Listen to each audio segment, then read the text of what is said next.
Welcome to Fierce Queen's Reckoning. Let's get into the story. He told her he was stuck at the hospital. A patient had coded just before shift change, he said. The kind of thing that couldn't be handed off. He said it in the measured, unhurried tone of a man who had practiced the art of sounding reasonable. And Charlotte Voss had spent 11 years mistaking that tone for honesty. He said it while standing 2 floors below her in the same hotel atrium. Charlotte had arrived at the Holt Renfrew Charity Gala 40 minutes early, because Charlotte always arrived 40 minutes early to everything, a habit she had inherited from her mother, and could not unlearn even when she wanted to. She was leaning against the mezzanine railing, watching the lobby fill, when she saw the back of a head she had been looking at across pillows for over a decade. Her husband, Ethan Voss. The dark gray blazer she had picked up from the dry cleaner 2 days ago and hung on his side of the wardrobe herself. The haircut she had reminded him to book 3 times before he finally went. He was not at the hospital. He was standing at the front desk with his hand on the lower back of a woman. Charlotte did not know, except that she knew the gesture. She knew exactly what that gesture meant, the casual, proprietary weight of it, the ease of a man who had stopped being careful. Charlotte did not move. She stood at the railing with a glass of sparkling water, and she watched. The woman was perhaps 32. Blunt-cut dark hair, a structured blazer over a silk slip dress. The particular combination of someone who wanted to look like they had not tried. She laughed at something the front desk agent said, and Ethan leaned down and said something into her ear. And the woman laughed again, and Ethan looked pleased in a way Charlotte had not seen him look in years. His phone was in his jacket pocket.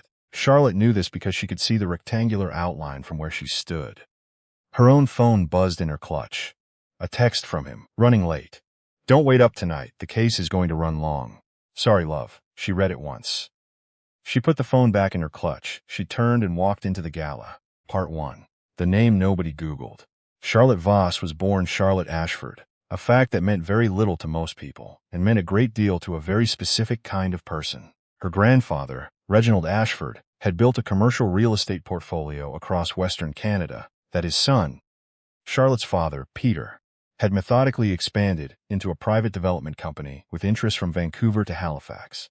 By the time Charlotte was 19, the Ashford Group had developed or co-developed enough downtown square footage that her last name appeared on building plaques she could walk past, without anyone connecting her face to the letters. She had never corrected that assumption. Charlotte's parents had divorced when she was 11, not messily. The Ashfords did everything with a kind of controlled legibility, including the dissolution of a 20-year marriage. What Charlotte retained from watching it was not bitterness. It was a kind of early fluency in the gap between how things appeared and how they actually were. She had watched her mother smile at charity dinners in the same month she signed the separation papers. She had watched her father shake hands with men he was quietly outmaneuvering. She had learned, before most children learn long division, that the most powerful people in a room are almost never the loudest ones. When she left for university at McGill, she went as Charlotte Ashford, wealthy and recognizable, and she watched what it did to people. The way a name could bend a conversation, the way invitations multiplied, the way a particular kind of person circled her in first year and second year, and how she began, almost without deciding to sort people into 2 categories, those who saw her and those who saw the name. She graduated and took a position at an urban planning consultancy in Toronto, entry level. She used her mother's maiden name, which was Voss. Charlotte Voss earned $63,000 a year and lived in a sensible 1-bedroom in Leslieville and drove a used Civic, and nobody asked any questions because there was nothing to ask. She was quiet and competent, and she made her own coffee, and she was, by every surface-level indicator, an ordinary young woman in her late 20s, working a solid job in a mid-sized firm. The Ashford Trust, managed by a Bay Street law firm she had retained since she turned 21, generated enough annually to buy the building her apartment was in.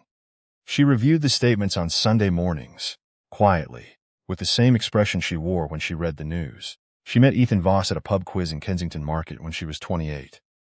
He was funny, genuinely funny.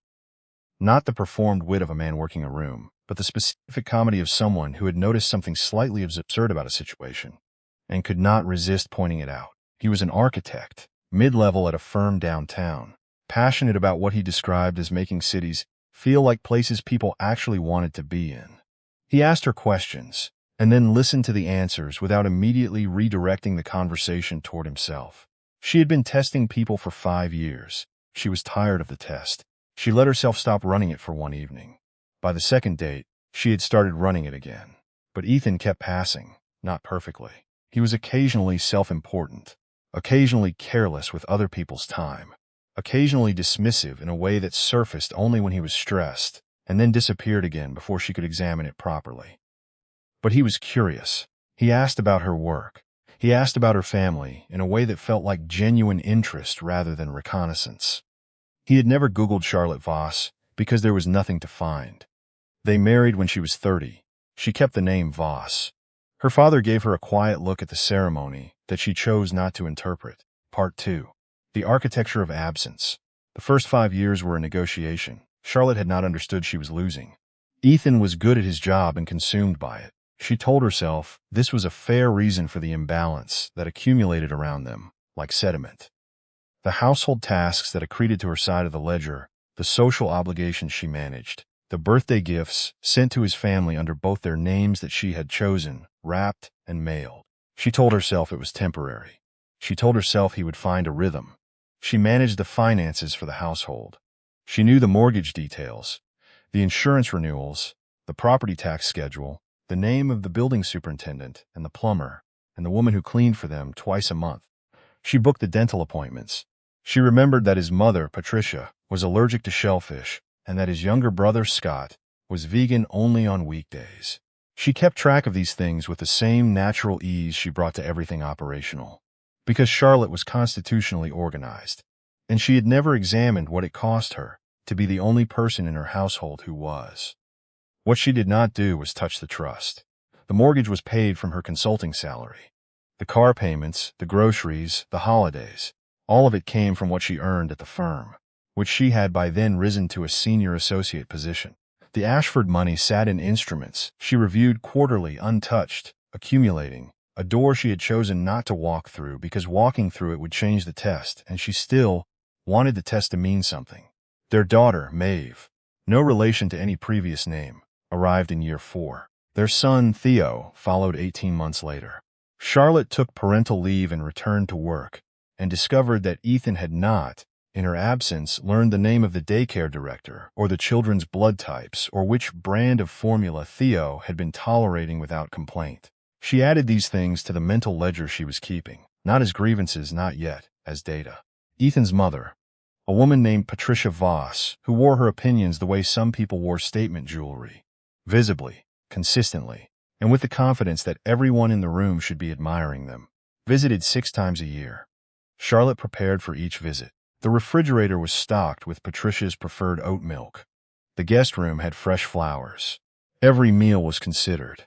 Patricia had a particular quality of noticing effort, without acknowledging it, that Charlotte recognized as a skill. "You've really made this place your own," she would say, looking around the home Charlotte had styled, furnished, and maintained.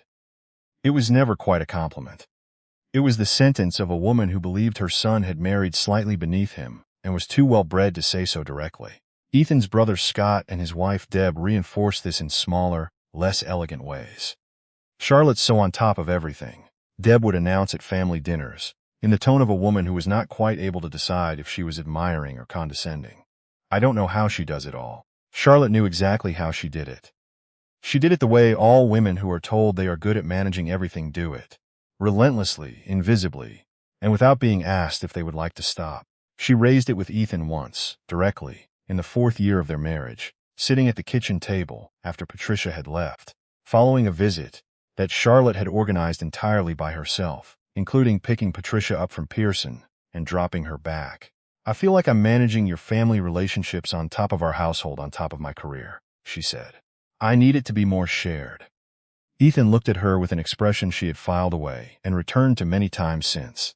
The look of a man who loved his wife and was also entirely unwilling to change. "You're better at that stuff than I am," he said. "You know you are. I don't think it's fair to make that a criticism." She did not raise it again. She opened her laptop that night, after he was asleep, and read the quarterly trust statement for 20 minutes. Then she closed it and went to sleep. Part 3. What she saw through the glass. The charity gala was for a children's literacy foundation. Charlotte was on the advisory board. She had been on the advisory board for 3 years, had co-chaired a fundraising campaign that had exceeded its target by 40%, and had done all of this without mentioning it at home in any way that required Ethan to remember it. She sat through dinner at her assigned table, spoke to the people around her, laughed at the right moments, drank half a glass of wine. She was good at events. She had been good at events since she was 9 years old, and her father had taken her to a groundbreaking ceremony and quietly explained to her that the most important people in the room were almost never the ones speaking into the microphone. She did not go back to the railing. She did not need to. She had seen what she had seen. What she felt standing at that railing was not the jagged thing she would have predicted, not the white-hot panic or the humiliating collapse she had watched other women describe. What she felt was a long, slow recognition, like the moment you understand the answer to a question you had been asking in the wrong language. The shape of the last several years reorganized itself in her mind without her asking it to. The conference in Calgary he had attended 3 times in 2 years, the evenings running long at the office, explained with the fluency of a man who had rehearsed the explanation until it no longer felt like one. The way he had become in the last 18 months, slightly more attentive at home, more deliberate, more present, in the particular way of a man managing guilt rather than expressing love. She had felt it without naming it. She was naming it now. She stayed until 10:30, said her goodbyes, and took a rideshare home. The children were asleep. The babysitter, a graduate student named Preeti, who lived 2 streets over, told her everything had been fine and left. Charlotte checked on Maeve and Theo. She stood in each doorway for a moment. Then she went to the kitchen, made tea, sat down at the table, and called a number she had not dialed in over a year. "Renwick," she said, when the line connected. "It's Charlotte Ashford.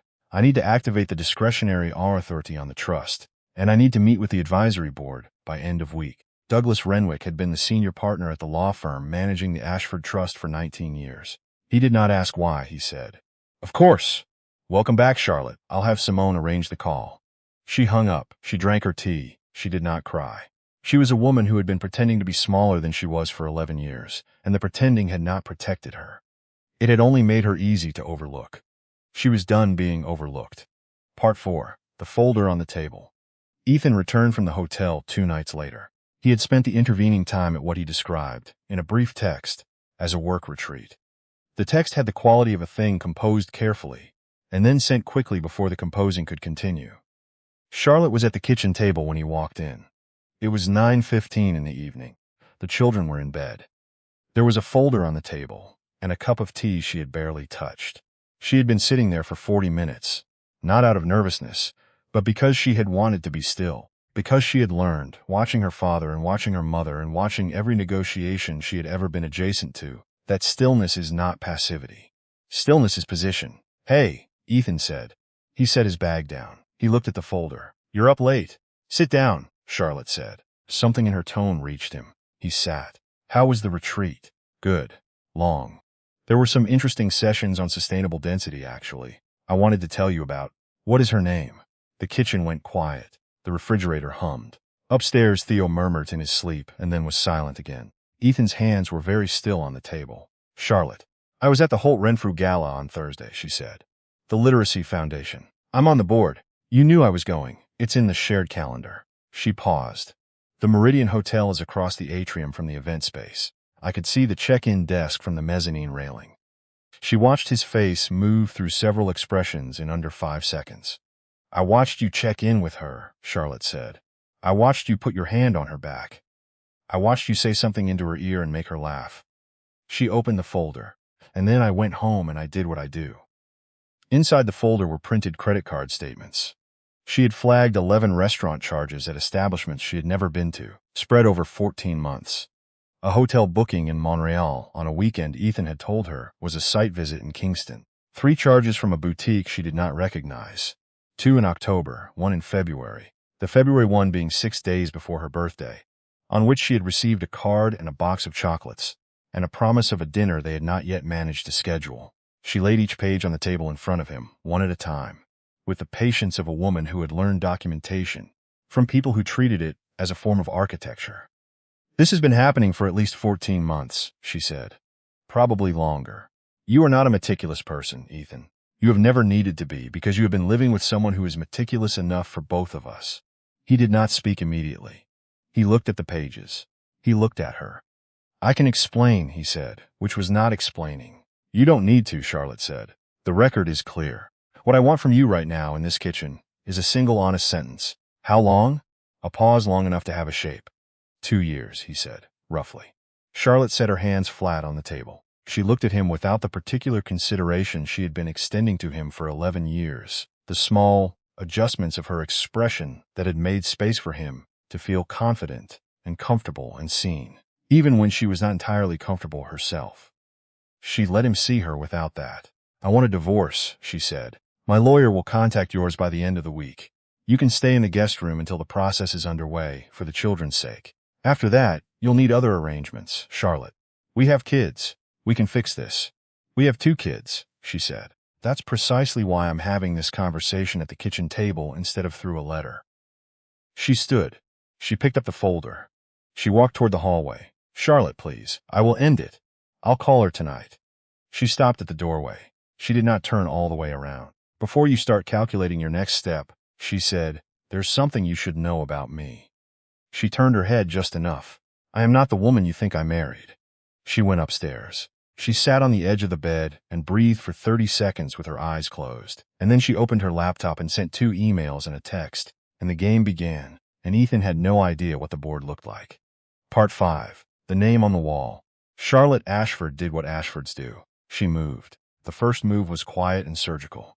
The home they shared, a semi-detached in Roncesvalles that Ethan had found, and Charlotte had negotiated, renovated, and managed, had a mortgage in both names. What Ethan did not know was that the down payment had come from a personal account Charlotte had maintained separately, documented in a single line of a spreadsheet she had kept since the month they bought it. Her lawyers filed the disclosure. It landed on Ethan's legal representation, like a load-bearing wall coming down. The second move was slower and more visible, through the Ashford Foundation, a philanthropic vehicle her father had established, and that Charlotte had quietly reactivated through Renwick's office in the weeks following the gala. She designated a major gift to a youth arts and literacy center that had been fundraising for a new building in the East End. The gift completed the capital campaign. It came with a naming condition. The building would be called the Ashford Creative Center.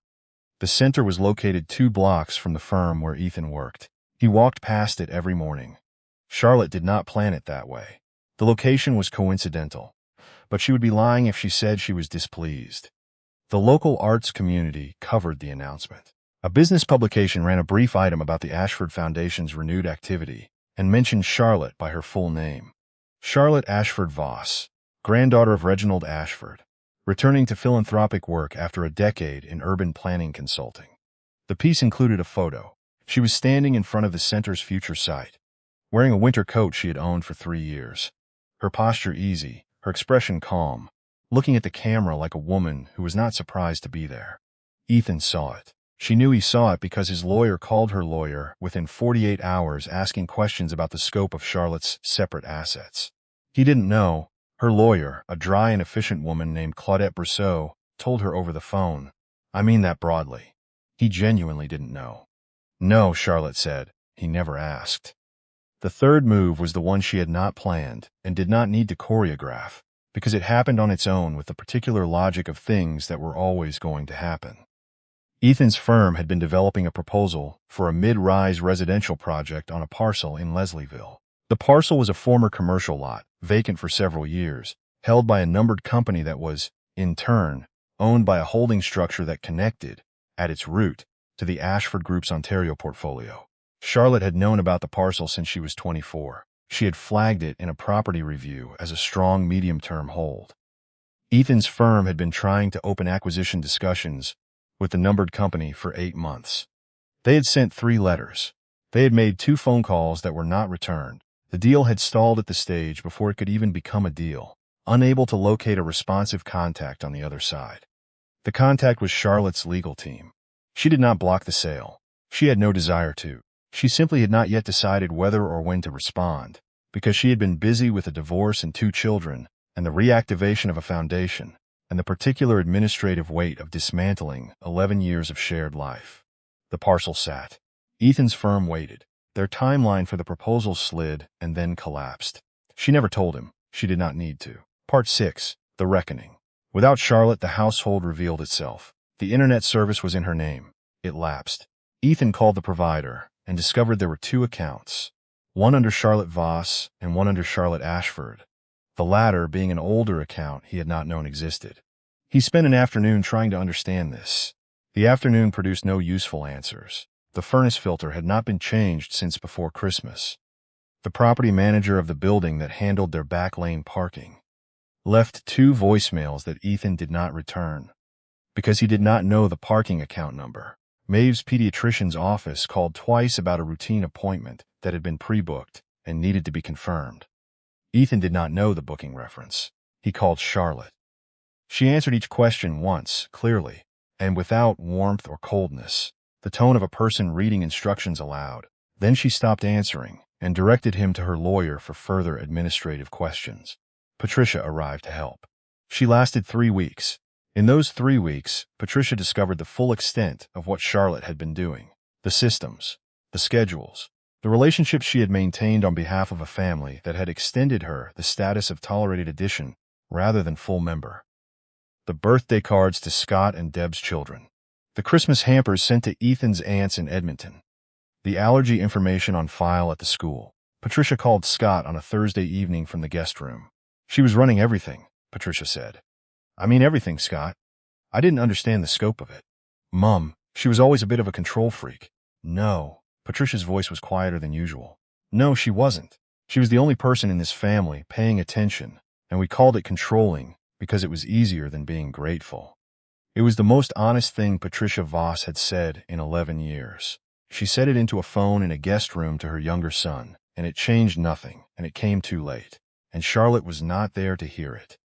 The woman Charlotte had seen at the hotel, Ethan confirmed, finally, through his own lawyer, that her name was Jenna. Lasted until April. She had met Ethan at a firm event. She had believed, with some basis, that she was falling for a man with a well-managed life. Organized, stable, professionally accomplished. The kind of man who knew how to be a partner. The man who emerged after Charlotte left could not locate the winter tire storage receipt. He burned rice. He sent the children to school twice without their lunch bags. He showed up to a parent-teacher evening on the wrong date and found an empty classroom. Jenna had not fallen in love with Ethan Voss. She had fallen in love with a version of Ethan Voss that had been built and maintained by another woman. When the maintenance stopped, the structure became visible. She left on a Saturday in early spring with a tote bag and an expression Charlotte would later be told about by Claudette, who had heard it from someone who knew someone. The expression of a woman who has understood something she would rather have not needed to understand. Part 7. The Brownstone. Charlotte moved into a Victorian semi in the annex 6 weeks after the filing. She had purchased it through a holding company she had set up through Renwick's office, and she had paid for it outright. And for the first time in 11 years, she did not apologize internally for the ease with which money moved when you had enough of it, and people who knew how to direct it. The house had 4 bedrooms, a study with built-in bookshelves, a kitchen with north-facing windows, and a back garden with an old maple tree that Theo, upon first seeing it, immediately began to negotiate rights to. She let him. The garden was his. She told Maeve she could choose her room and helped her move a reading chair to the window overlooking the street. And Maeve sat in it for 20 minutes the first night, without saying anything, just looking out, and Charlotte stood in the doorway and felt something settle in her chest that she had not realized had been suspended. She returned to work, but differently. Renwick had been encouraging her for years to take a formal role with the Ashford Group. She took one. Not in development, in governance. She joined the advisory board and began directing the Ashford Foundation's giving strategy with the same operational precision she had spent 11 years applying to a household that had treated her competence as a service rather than a person. She was good at it, extraordinarily, unremarkably good at it, in the way that she had always been good at everything that required both rigor and care, which turned out to be most things worth doing. A magazine profile ran in the autumn. Urban Philanthropy, the return of the Ashford Foundation, a quiet reactivation with significant implications for arts and affordable housing funding in Toronto. 3 pages, 1 photograph. Charlotte on the back deck of the annex house, the maple beginning to turn. Maeve and Theo not quite in frame but audible. She suspected, in the quality of her ease. The piece mentioned the divorce in a single sentence and moved on. Ethan read it. She knew because Claudette mentioned his lawyer had called again the following week. This time with a different quality of concern than before. Less transactional, more reckoning. Something in the tone of a man who had been reading about his wife and was encountering for the first time the true dimensions of who she had been all along. Part 8. The Call. The call came on a Sunday evening in October. Charlotte was in the back garden. The maple had gone fully amber. Theo was inside, watching something with headphones on. Maeve was at a friend's house. The city had the particular stillness of a Sunday evening in autumn, when everyone is slightly aware that the week is coming, and the afternoon has not yet conceded to it. Her phone rang. She let it ring 3 times. Charlotte.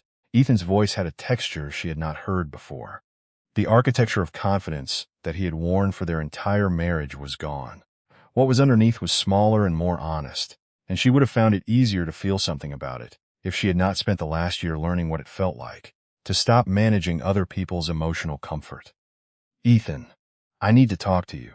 Not through lawyers. Please. There isn't much left that needs to be said in person. I know about the foundation. I know about the Ashford group.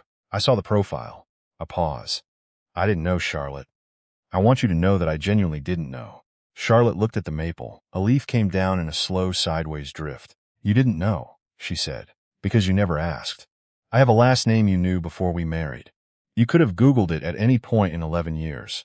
You didn't, because you were not curious about me. You were comfortable with me, and you mistook that for knowing me. That's not fair. It is precisely fair. Curious people ask questions. You asked me what I wanted for dinner, and whether I'd booked the car in for service, and whether I'd picked up your dry cleaning, and you called it a partnership. She did not raise her voice. She had no desire to. The garden was quiet. You let your mother treat me like a housekeeper. You let your brother's wife perform her little observations about how on top of things I was, as though I were a feature of the house, rather than a person in it. You let that go on for 11 years, because it was convenient, and then you took those years and spent them building something with someone else, while I was managing your life for you. And now you have seen a magazine profile, and you understand the number attached to my name, and you would like a conversation. Silence. My mom wants to apologize, he said after a moment. Your mother wants access, Charlotte said. Those are different things. She had 11 years of proximity. She used them to make me feel like a guest in a family I was holding together. She doesn't get to renegotiate now that she's read the same profile you have. Scott wanted to know if you might. Deb has been trying to get into the foundation's funding stream. She's got a proposal for a community program. Charlotte almost smiled. Almost. The particular smile of a woman who has been called controlling and a bit much, and so organized it's almost intimidating, by people who are now standing outside a door they would like her to open.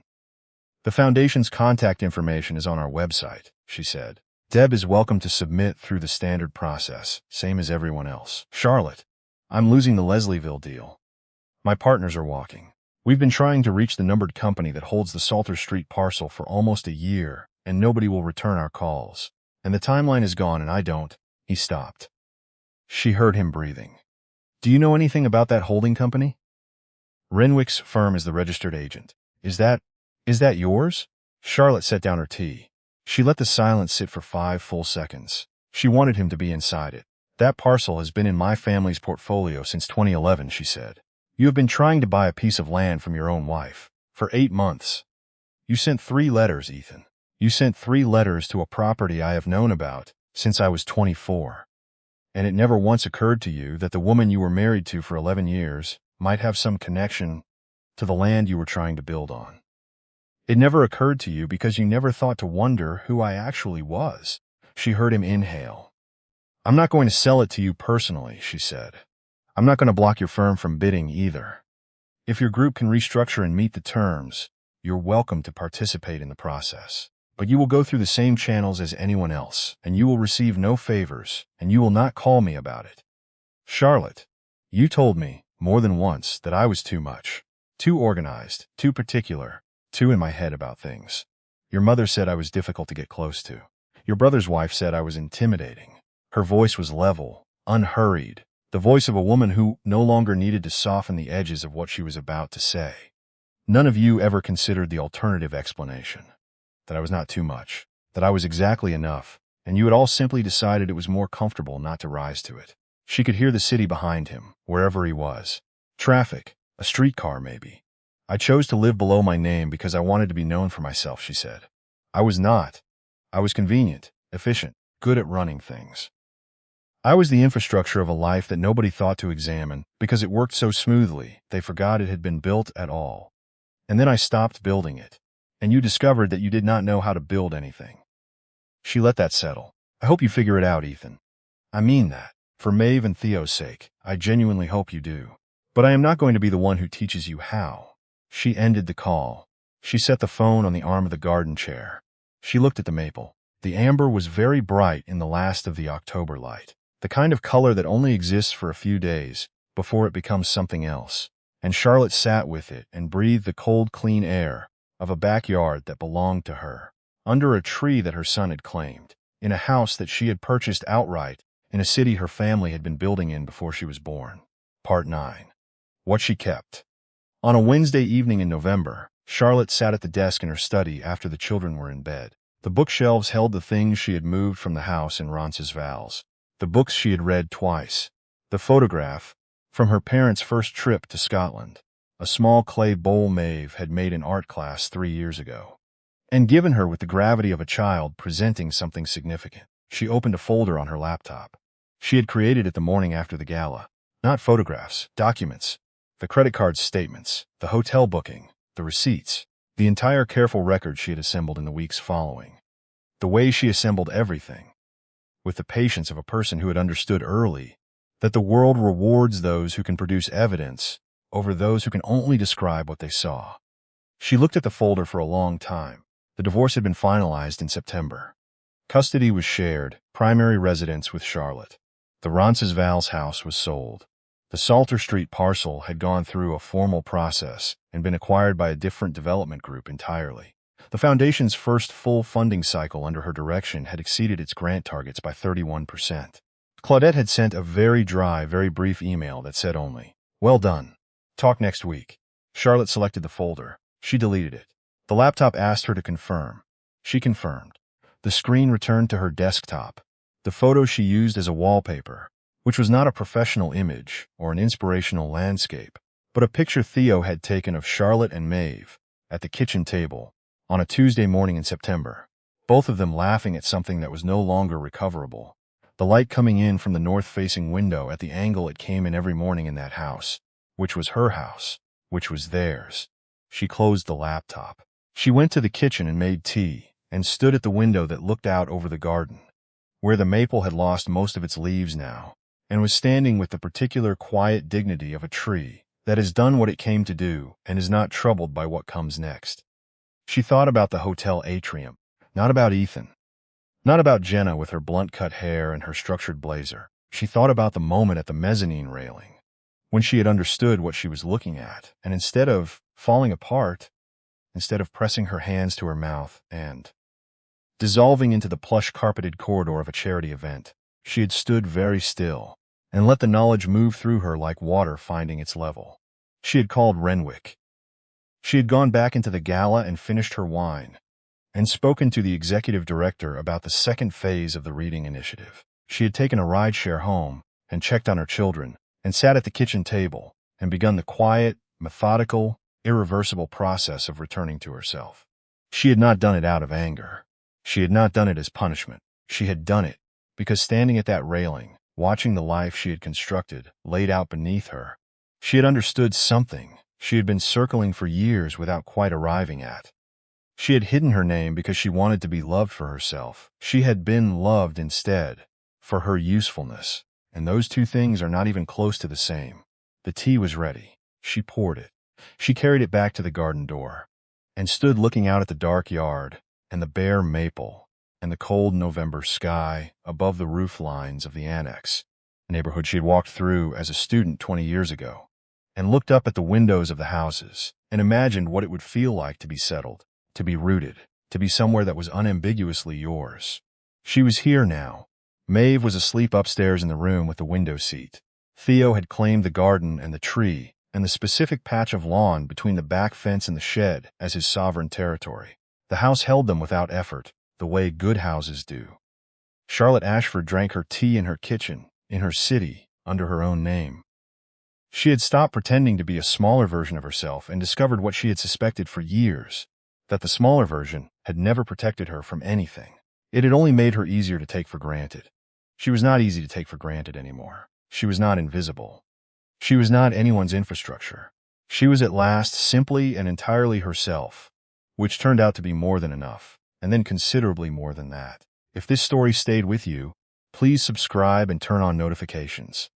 We tell stories about women who stopped being what others needed them to be and started being who they actually are.